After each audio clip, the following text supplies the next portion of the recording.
Chapter 2. On the first landing, Sorelli ran against the Conte de Chagny, who was coming upstairs. The Count, who was generally so calm, seemed greatly excited. "I was just going to you," he said, taking off his hat. "Oh, Sorelli, what an evening! And Christine Day, what a triumph!" "Impossible," said Meg Jury. "6 months ago, she used to sing like a crock. But do let us get by, my dear Count," continues the brat, with a saucy curtsy. "We are going to inquire after a poor man who was found hanging by the neck." Just then the acting manager came fussing past and stopped when he heard this remark. "What?" he exclaimed roughly. "Have you girls heard already? Well, please forget about it for tonight. And above all, don't let M.W. and M. Pellini hear. It would upset them too much on their last day." They all went on to the foyer of the ballet, which was already full of people. The Count de Chagny was right. No gala performance ever equaled this one. All the great composers of the day had conducted their own works in turns. Fauré and Krauss had sung, and, on that evening, Christine Day had revealed her true self, for the first time.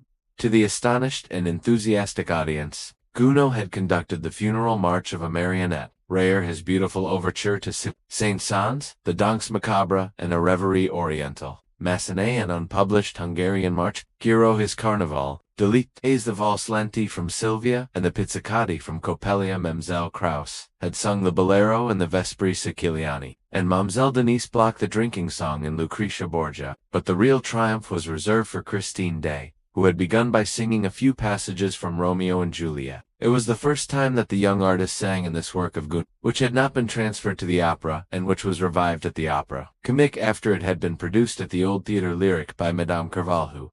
Those who heard her say that her voice, in these passages, was but this was nothing to the superhuman notes that she gave forth in the prison scene, and the final trio in Faust, which she sang in the place of La Carlotta, who was ill. No one had ever heard or seen anything like it. Day revealed a new Margarita that night, a Margarita of a splendor, a radiance hitherto unsuspected. The whole house went mad, rising to its feet, shouting, cheering, clapping, while Christine sobbed and fainted in the arms of her fellow singers, and had to be carried to her dress. A few subscribers, however, protested. Why had so great a treasure been kept from them all that time? Till then, Christine Day had played a good Sibyl to Carlotta's rather too splendidly material Margarita, and it had needed Carlotta's incomprehensible and inexcusable absence from this gala night for the little Day, at a moment's warning, to show all that she could do in a part of the program reserved for the Spanish diva. Well, what the subscribers wanted to know was, why had Dubian and Pollini applied to Day, when Carlotta was taken ill? Did they know of her hidden genius? And, if they knew of it, why had they kept it hidden? And why had she kept it hidden? Oddly enough,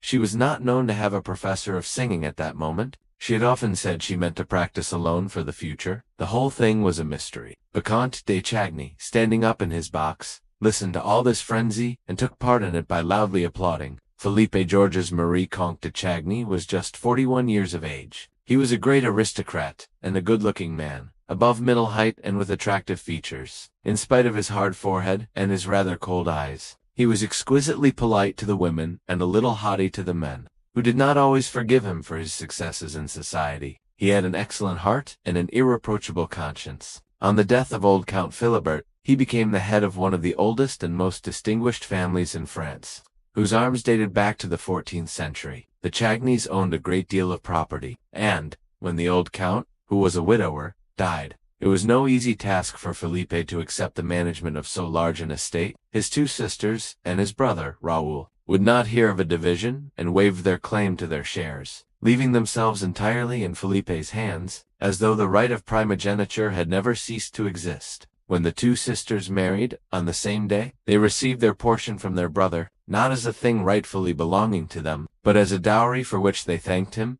The Comtesse de née de Morogis de la Martinière had died in giving birth to Raoul, who was born 20 years after his elder brother. At the time of the old Count's death, Raoul was 12 years of age. Felipe busied himself actively with the youngster's education. He was admirably assisted in this work, first by his sisters and afterward by an old aunt, the widow of a naval officer, who lived at Brest and gave young Raoul a taste for the sea. The lad entered the Borda training ship, finished his course with honors, and quietly made his trip round the world. Thanks to powerful influence, he had just been appointed a member of the official expedition on board the Leroux, which was to be sent to the Arctic Circle in search of the survivors of the d'Artois expedition, of whom nothing had been heard for 3 years. Meanwhile, he was enjoying a long furlough which would not be over for 6 months. And already the dowagers of the Faubourg Saint-Germain were pitying the handsome and apparently delicate stripling for the hard work in store for him. The shyness of the sailor Lodi was almost saying his innocence was remarkable. He seemed to have but just left the women's aprons. As a matter of fact,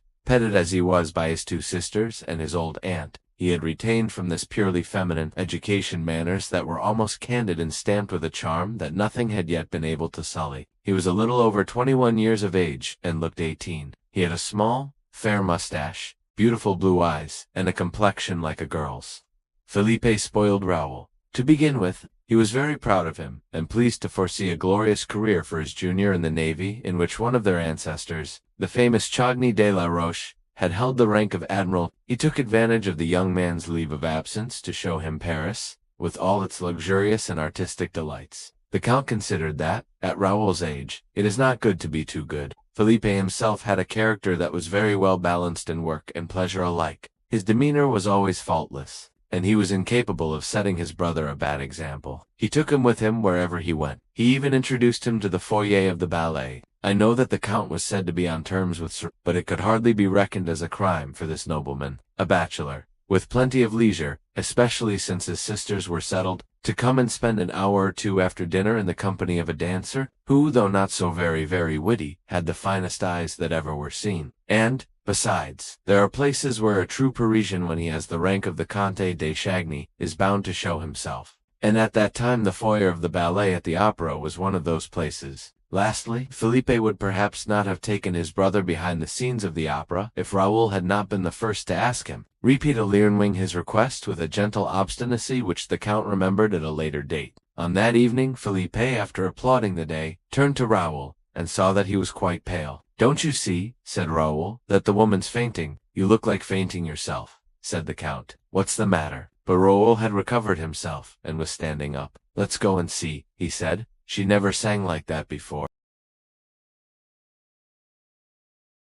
The Count gave his brother a curious, smiling glance and seemed quite pleased. They were soon at the door leading from the house to the stage. Numbers of subscribers were slowly making their way through. Raoul tore his gloves without knowing what he was doing, and Felipe had much too kind a heart to laugh at him for his impatience. But he now understood why Raoul was absent-minded when spoken to, and why he always tried to turn every conversation to the subject of the opera. They reached the stage, and pushed through the crowd of gentlemen, scene-shifters, supers, and chorus girls, Raoul leading the way. Feeling that his heart no longer belonged to him, his face set with passion, while Count Felipe followed him with difficulty and continued to smile. At the back of the stage, Raoul had to stop before the inrush of the little troop of ballet girls who blocked the passage which he was trying to enter. More than one chaffing phrase darted from little made-up lips, to which he did not reply, and at last he was able to pass, and dived into the semi-darkness of a corridor ringing with the name of Day. The Count was surprised to find that Raoul knew the way. He had never taken him to Christine's himself, and came to the conclusion that Raoul must have gone there alone, while the Count stayed talking in the foyer with Sir, who often asked him to wait until it was her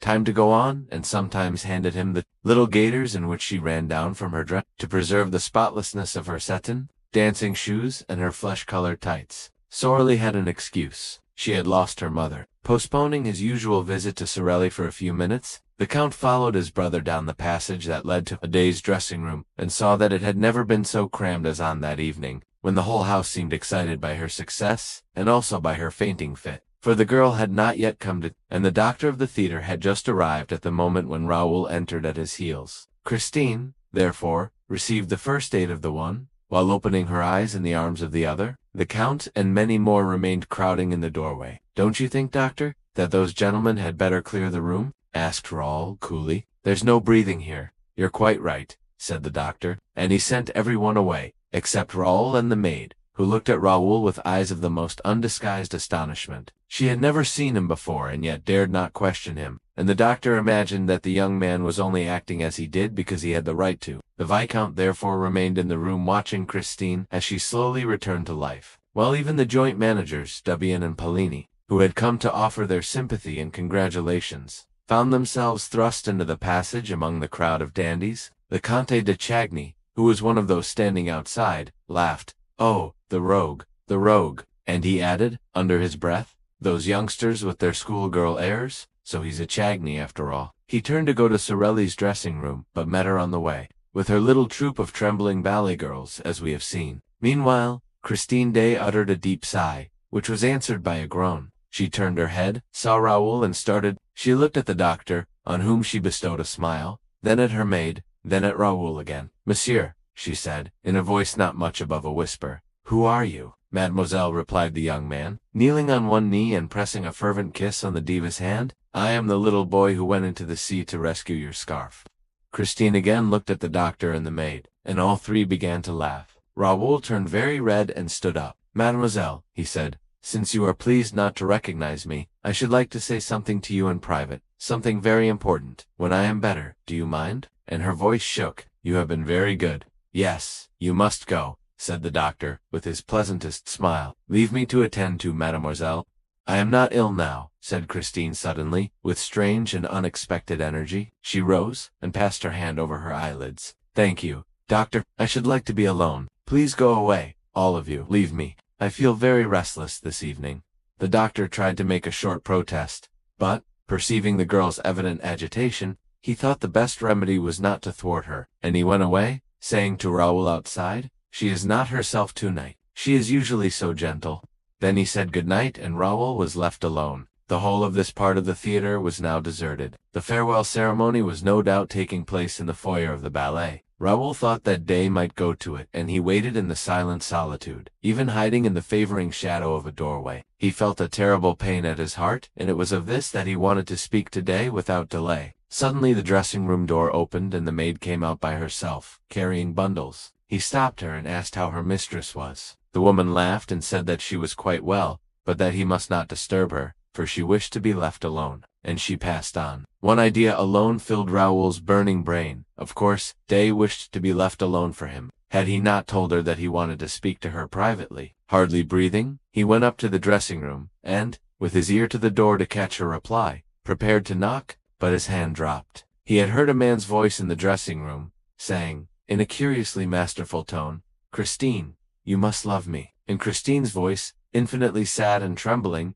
as though accompanied by tears, replied, "How can you talk like that, when I sing only for you?" Raoul leaned against the panel to ease his pain. His heart, which had seemed gone forever, returned to his breast, and was throbbing loudly. The whole passage echoed with its beating, and Raoul's ears were deafened. Surely, if his heart continued to make such a noise, they would hear it inside. They would open the door, and the young man would be turned away in disgrace. What a position for a to be caught listening behind a door. He took his heart in his 2 hands to make it stop. The man's voice spoke again. "Are you very tired?" "Oh, tonight I gave you my soul, and I am dead," Christine replied. "Your soul is a beautiful thing, child," replied the grave man's voice, "and I thank you. No emperor ever received so fair a gift." The angels wept tonight. Raoul heard nothing after that. Nevertheless, he did not go away, but, as though he feared lest he should be caught, he returned to his dark corner, determined to wait for the man to leave the room. At one and the same time, he had learned what love meant, and hatred. He knew that he loved, he wanted to know whom he hated. To his great astonishment, the door opened, and Christine Day appeared, wrapped in furs,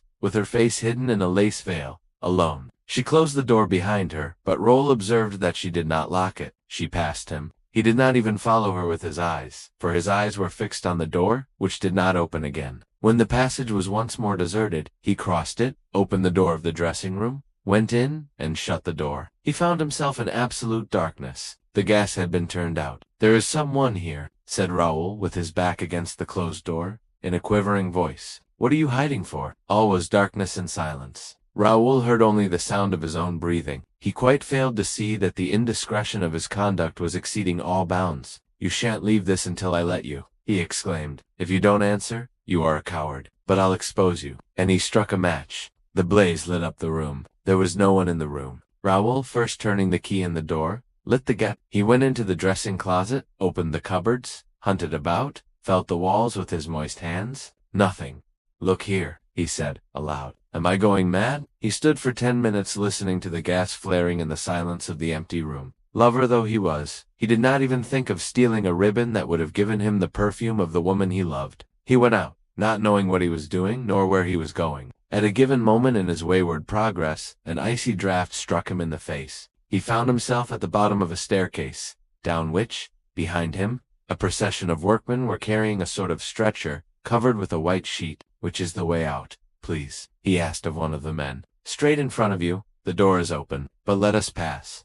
Pointing to the stretcher, he asked mechanically, "What's that?" The workman answered, "That is Joseph Bouquet, who was found in the third cellar, hanging between a farmhouse and a scene from the Roi de Lahore." He took off his hat, fell back to make room for the procession, and went out.